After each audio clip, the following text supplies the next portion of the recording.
বাংলার সকল বেকার শিক্ষিত যুবক যুবতীরা পেতে চলেছে যুবশক্তি প্রকল্প বা যুবশক্তি ভরসা কার্ডের মাসিক ৩,০০০ টাকার সহায়তা। এবং এই টাকা আপনারা ততদিন পর্যন্ত পাবেন যতদিন না পর্যন্ত আপনাদের কোনো রকম কর্মসংস্থান হচ্ছে। এমনই ঘোষণা করেছেন নতুন সরকার। রাজ্যে নতুন সরকার আসার পর এই যুবশক্তি প্রকল্প বা যুবশক্তি ভরসা কার্ড বিষয়টি কিন্তু ট্রেন্ডিংয়ে রয়েছে, যার ফলে আপনারা এই যুবশক্তি প্রকল্প সম্বন্ধে বিস্তারিত জানার চেষ্টা করছেন।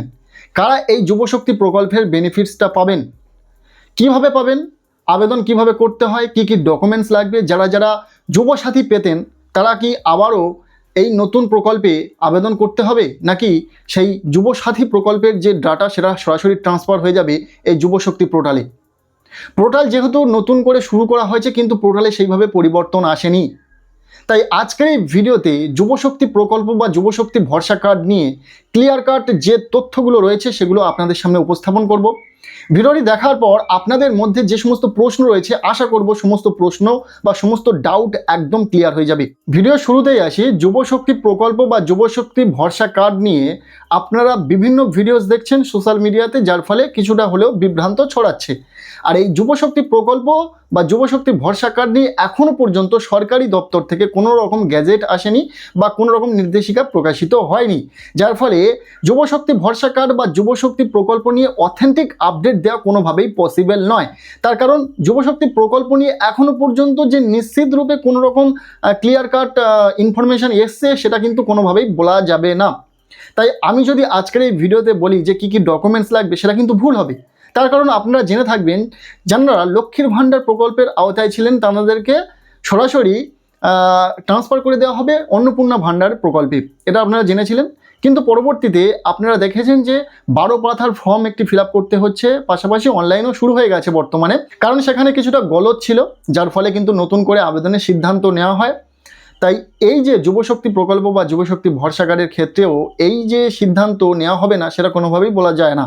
তার কারণে এখানেও যদি গলদ দেখা যায় তাহলে যুবসাথী যারা পাচ্ছিলেন তাদেরকে নতুন করে যুবশক্তি বা যুবশক্তি ভরসা কার্ডের জন্য কিন্তু আবেদন করতে হতে পারে। সেক্ষেত্রে যুবশক্তি প্রকল্পের জন্য অফলাইন আবেদন হওয়ার সম্ভাবনা ভীষণ কম। তার কারণ যদি অফলাইনে আবেদন শুরু হয় তাহলে সেই পুনরায় অন্নপূর্ণা ভাণ্ডারের মতো প্রচুর ফর্ম কিন্তু বিডিও, এসডিও বা মিউনিসিপ্যালিটি কর্পোরেশন এরিয়ায় যাবে, সেখানে ভেরিফিকেশান লেন্দি হবে, অনেকটা সময় সাপেক্ষ হয়ে যাবে, যার ফলে অনলাইন আবেদন শুরু হওয়ার প্রবণতা বেশি রয়েছে।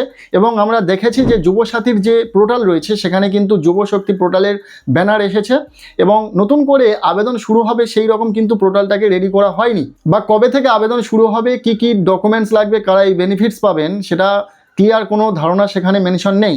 তাই এই মুহূর্তে বলা কখনোই যাবে না যে কি কি ডকুমেন্টস আপনারা এই মুহূর্তে রেডি করে রাখবেন যেটা যুবশক্তি প্রকল্পের জন্য লাগতে পারে। তবে আমাদের রাজ্যের মুখ্যমন্ত্রী মাননীয় শুভেন্দু অধিকারী মহাশয় তিনি জানিয়ে দিয়েছিলেন যে কোনো রকম জনকল্যাণমূলক প্রকল্প বন্ধ হচ্ছে না, প্রত্যেকটি চালু থাকছে।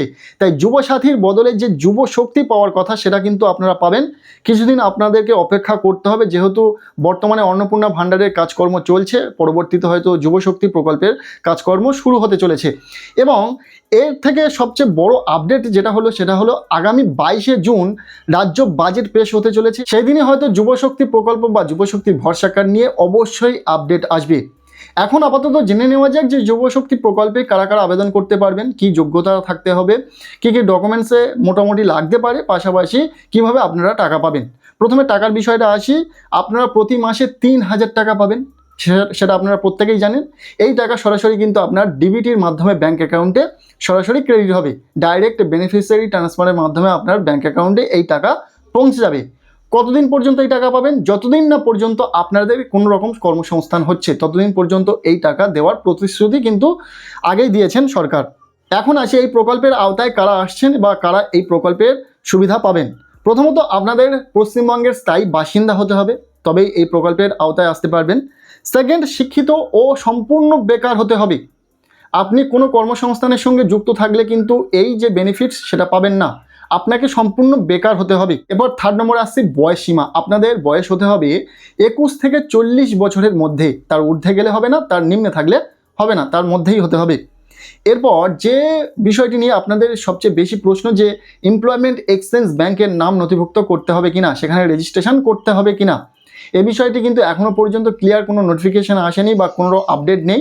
তবে আপনাদের নাম যদি এমপ্লয়মেন্ট এক্সচেঞ্জে নথিভুক্ত থাকে সেক্ষেত্রে কিন্তু আপনারা বিভিন্ন বেনিফিটস পাবেন, পাশাপাশি এই প্রকল্পে যদি সেটা চাওয়া হয় সেটা কিন্তু আপনারা সহজেই দিতে পারবেন। তাই আপনাদের কাদের কাদের নাম এমপ্লয়মেন্ট এক্সচেঞ্জে নথিভুক্ত রয়েছে অবশ্যই কমেন্ট সেকশানে জানাবেন। এরপর আসি আপনাদের কি কি ডকুমেন্টস লাগতে পারে এই যুবশক্তি প্রকল্পে আবেদন করার জন্য।